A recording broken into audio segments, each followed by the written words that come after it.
This one YouTuber managed to prove the biggest flaws in anime media that no one can deny about, that being the over-sexualization of female characters in anime shows. Let me explain.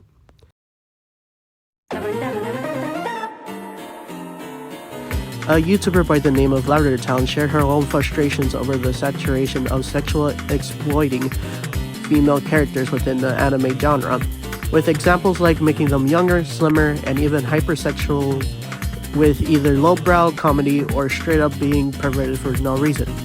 Lavender Town further explains her pet peeves with examples like Damichi, Dandadan, and Dragon Maid, which attracts more online degenerates. Granted, I myself am an online degenerate, but even I think this is pretty gross. When it boils down to it, it really is hard to defend shows like Damichi whenever I look up the fandom wiki and one of the characters' nicknames is literally called Lolly Big Boobs. So that in and of itself lost all credibility of me watching it in the first place. I think it's funny how Lavender Town tries to prove a point by making the male character in Damichi a bit more explicit compared to the female character, and to say how much of a big issue it is for young female characters to be sexualized in anime media, when in fact that young male characters get affected by this too. There's a huge examples that cover this with shows like Chainsaw Man, Evangelion, and even Persona 5, with weird relationships or weird connections between Chainsaw Man with Denji and Himeno, where Himeno was trying to have intercourse with Denji when he was a minor. She had the full-on audacity to straight up strip him naked because she was tipsy. While also following how Misurado and Shinji had this weird relationship. Misurado basically degrading him on how much of a piece of shit he is,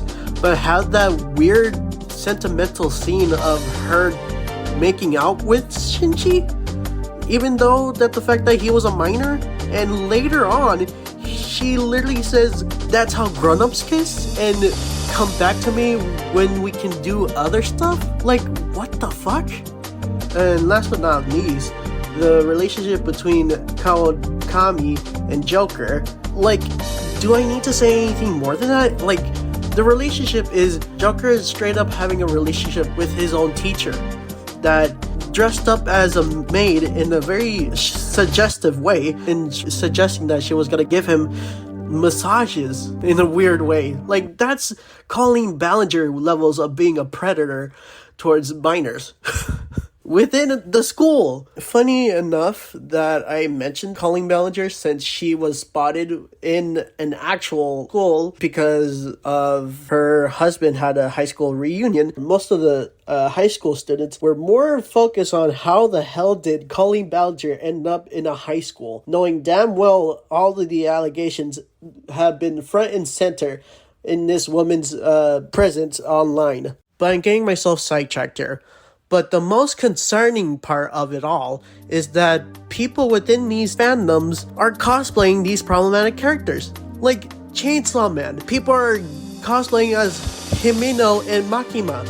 And sometimes they even cosplay as Denji and Makima without knowing the context of the anime, which is concerning. And not to mention the other characters as well, which is they're basically admitting or that they're willing to cosplay these problematic characters for the sake of the popularity of these shows. And that's concerning. Might as well just dress up as Jeffrey Dahmer for Halloween. Wait, they already did that? The hell did they? You know what? I don't want to know. But you get the point that this is just normalizing these behaviors is very concerning for the anime media in general. How we tend to like brush away certain aspects of a character that can be most likely be cancelable, but for the sake of for the fan base to be more accepting of whatever they did. They can literally kill a person, and yet they will be cherished as a lovable character. Like, it's honestly insane. But shallow, these anime characters are such baddies. I wish it were me. Oh yeah? Then go get touched by Colleen Ballinger if you're willing to let a grown-ass woman do you like that. I'm sure that she'll be willingly be able to send out her panties to your local high school if she's there. Very good. Go out with that other girl of Ray being betrayed. That the fact that she's mentally ill and send out the CP material in her Discord server. Yeah, go hang out with those lunatics over there, you fucking behemoth. Go over there and sit on your TikTok all day, you goober. But the biggest takeaway of all of this is that it's incredibly easy to find any type of anime shows or anime genres that easily hyper sexualize these younger female characters and ultimately have these weird relationship where there's a huge age gap. And I feel like as a creator, this is kind of my responsibility to be more vocal about these certain topics within like animation as a whole. But it's also a responsibility for the community, the anime community, by not tolerating these certain aspects because, let's face it, having these hyper-sexualized or perverted things within these anime shows is just fan service. It adds no type of meaning within these shows, but just to be perverted and draw more attention to online degenerate.